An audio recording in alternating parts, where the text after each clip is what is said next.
नमस्ते दोस्तों, ज्ञान सर चैनल में आप लोगों का स्वागत है। विटामिन बी3 को नियासिन भी कहा जाता है। नियासिन हमारे बॉडी में कोलेस्ट्रॉल को कम करने में मदद करता है और उसके साथ साथ आर्थराइटिस यानी कि जोड़ों का दर्द को भी ठीक करता है और हमारा जो ब्रेन फंक्शन है उसको भी बूस्ट करता है। लेकिन आप अगर इसका क्वांटिटी ज़्यादा कंज्यूम कर लें तो उससे काफ़ी सारे सीरियस साइड इफ़ेक्ट्स हो सकते हैं। तो इस वीडियो में हम डिस्कस करेंगे कि नियासिन का फंक्शन क्या है, कौन कौन से फूड सोर्स हैं जो अगर आप लेंगे तो आपको नियासिन मिलेंगे और उसके डेफिशिएंसी यानी कि कमी से कौन कौन से बीमारी या हेल्थ प्रॉब्लम्स हो सकते हैं, और डिस्कस करेंगे कि नियासिन का साइड इफ़ेक्ट्स क्या है। तो लगे रहिए हमारे वीडियो में आखिरी तक ताकि आप डिटेल में नियासिन के बारे में जान सकें। बी विटामिन्स 8 तरह के होते हैं, उनमें से नियासिन एक है यानी कि विटामिन बी3 एक है। लेकिन केमिकली नियासिन 2 तरह के होते हैं, एक है निकोटिनामाइड और दूसरा है निकोटिनिक एसिड। निकोटिनिक एसिड हमारे बॉडी में कोलेस्ट्रॉल को कम करने में मदद करता है और कोई भी दिल की बीमारी हो उसका खतरा कम रहता है अगर आप अपने डाइट में निकोटिनिक एसिड लेते हैं। जबकि नियासिनामाइड कोलेस्ट्रॉल को तो कम नहीं करता, लेकिन एक स्किन का बीमारी होती है जिसको कहते हैं सोरियासिस। सोरियासिस को कम करने में भी नियासिनामाइड बहुत मदद करता है और उसके साथ साथ नॉन मेलानोमा स्किन कैंसर का रिस्क भी कम होता है अगर आप नियासिनामाइड अपने डाइट में लें। नियासिन एक वाटर सोल्यूबल विटामिन है और बॉडी इसको स्टोर करके नहीं रखता। आप शायद जानते ही होंगे कि जितने भी वाटर सोल्यूबल विटामिन मौजूद होते हैं उन्हें हमारा जो बॉडी है वो स्टोर करके नहीं रखता, जबकि जो भी फैट सोल्यूबल विटामिन है उन्हें हमारा बॉडी स्टोर करके रखता है ताकि फ्यूचर में यूज कर सके।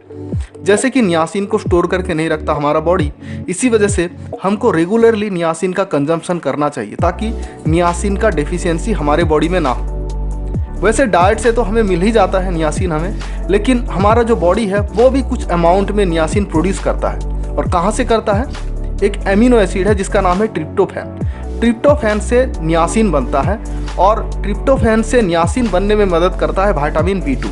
नियासिन कुछ एंजाइम्स की मदद से जो भी फूड यानी कि खाना हम खाते हैं उसको एनर्जी में कन्वर्ट करने में मदद करती है और उसके साथ साथ डीएनए को बनाने में और उसको रिपेयर करने में भी नियासिन का बहुत बड़ा रोल होता है। नियासिन एक एंटीऑक्सीडेंट भी है जो फ्री रेडिकल्स को न्यूट्रल करता है और फ्री रेडिकल से होने वाली खतरनाक नुकसान से भी हमको बचाता है। अब देखते हैं नियासिन की अगर डेफिशिएंसी हो जाए यानी कि नियासिन की कमी हो जाए हमारे शरीर में तो कौन कौन सी शारीरिक समस्याएं हमें दिखाई पड़ सकती है। सबसे पहला हमारा मेमोरी लॉस हो सकता है यानी कि हमारा याददाश्त धीरे धीरे कमज़ोर हो सकता है। फैटिग हो सकता है यानी कि थकावट हमें महसूस हो सकती है। डिप्रेशन यानी कि तनाव हो सकती है और उसके साथ साथ हेडेक यानी कि सर में दर्द भी हो सकता है।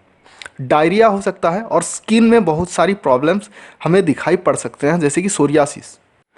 अब जानते हैं विटामिन बी3 का बेनिफिट्स क्या है। विटामिन बी3 हमारे बॉडी में कोलेस्ट्रॉल की मात्रा कम करता है और ख़ास करके जो एलडीएल कोलेस्ट्रॉल है उसकी मात्रा को कम करता है। अब जानते होंगे एलडीएल कोलेस्ट्रॉल बैड कोलेस्ट्रॉल होता है, जबकि ये एचडीएल कोलेस्ट्रॉल जो कि अच्छे कोलेस्ट्रॉल होते हैं उसकी मात्रा को हमारे बॉडी में बढ़ाता है, जिसकी वजह से हमें हार्ट अटैक या फिर ब्रेन स्ट्रोक जैसी समस्याएं नहीं आती। और उसके साथ साथ विटामिन बी3 टाइप 1 डायबिटीज़ को भी ट्रीट करने में मदद करता है। आप तो जानते ही हैं डायबिटीज़ कितनी तेज़ी से बढ़ रहा है हमारे इंडिया में, और विटामिन बी3 बहुत ज़्यादा मदद करता है ये टाइप 1 डायबिटीज़ को ठीक करने में। और ब्रेन का फंक्शंस को भी बूस्ट करता है विटामिन बी3 और उसके साथ साथ स्किन की जो भी समस्याएं हैं उसको भी ठीक करता है और स्किन का जो कंडीशन है उसको भी इम्प्रूव करने में मदद करता है। आर्थराइटिस के बारे में आपने सुना होगा। आर्थराइटिस जॉइंट में पेन होता है, जोड़ों में दर्द करता है। अक्सर हर किसी की फैमिली में कोई ना कोई आर्थराइटिस का पेशेंट है। जब उम्र बढ़ जाता है तो जोड़ों में दर्द करना स्टार्ट हो जाता है और वही आर्थराइटिस के जो सिम्टम्स हैं उसको भी रिड्यूस करने में विटामिन बी3 मदद करता है। एक बीमारी है पेलेग्रा, और ये पेलेग्रा बीमारी विटामिन बी3 का डेफिशिएंसी या फिर कमी से ही होता है और इसी बीमारी को भी ठीक करने में विटामिन बी3 काफ़ी ज़्यादा मददगार साबित होता है। अब जानते हैं कौन कौन सा फूड सोर्सेस है जहाँ से हमें विटामिन बी3 मिलता है। एनिमल सोर्सेस, मीट में मिलता है, फिश में मिलता है, चिकन में मिलता है और मिल्क में भी हमें विटामिन बी3 मिलता है।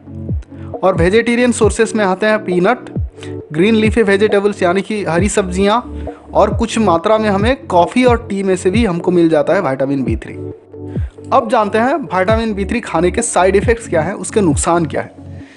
वैसे आप अगर फूड सोर्स से लेते हैं विटामिन B3 तो कोई प्रॉब्लम नहीं है, आप जितना चाहे खा सकते हैं। लेकिन आप सप्लीमेंट से लेते हैं विटामिन B3 तो कई सारे साइड इफ़ेक्ट्स हो सकते हैं, जैसे कि नौसिया, वोमिटिंग, लिवर टॉक्सिसिटी और गाउट। इतने सारे प्रॉब्लम्स हो सकते हैं। गाउट इसलिए होता है क्योंकि नियासिन जब आप ज़्यादा दिन के लिए लेते हैं एज ए सप्लीमेंट्स तो वो आपके बॉडी में यूरिक एसिड लेवल को बढ़ा देता है, और यूरिक एसिड लेवल बढ़ते ही आपको जॉइंट में दर्द करना स्टार्ट हो जाता है, क्योंकि जॉइंट्स में यूरिक एसिड जमा हो जाता है, जिसको कहते हैं गाउट। तो इतने सारे हेल्थ समस्या हो सकते हैं आप अगर सप्लीमेंट्स लेते हैं तो। इसी वजह से मेरा पर्सनल सजेशन है कि आप सप्लीमेंट्स ना लें, कोशिश करें ज़्यादा से ज़्यादा नियासिन आप फूड से लेने की। अगर आप सप्लीमेंट्स लेना चाहते हैं तो डॉक्टर का सलाह लेके ज़रूर लें, अपने मन से बिल्कुल भी सप्लीमेंट्स ना लें। ये रहा नियासिन के बारे में डिटेल्स। वीडियो अगर अच्छा लगा तो ज़रूर लाइक करना, और कोई सवाल हो आपको इस मैटर में तो आप मुझे मेरा इंस्टा आईडी में जाके मैसेज कर सकते हैं, या फिर फेसबुक में मेरा पेज है वहाँ भी जाके आप मैसेज कर सकते हैं। मैंने डिस्क्रिप्शन बॉक्स में उसका लिंक दे दिया है। और अगर वीडियो अगर अच्छा लगा तो ज़रूर आप शेयर करना अपने फ्रेंड्स लोगों के साथ, अपने फैमिली के साथ, ताकि इसका बेनिफिट ज़्यादा से ज़्यादा लोग उठा सकें। और ऐसे ही सेहत संबंधी जानकारी के लिए हमारे चैनल को सब्सक्राइब करना और बेल बटन को भी प्रेस करना, ताकि ऐसे ही वीडियोस आप तक नोटिफिकेशन बार बार पहुंचता रहे। वीडियो को आखिरी तक देखने के लिए धन्यवाद।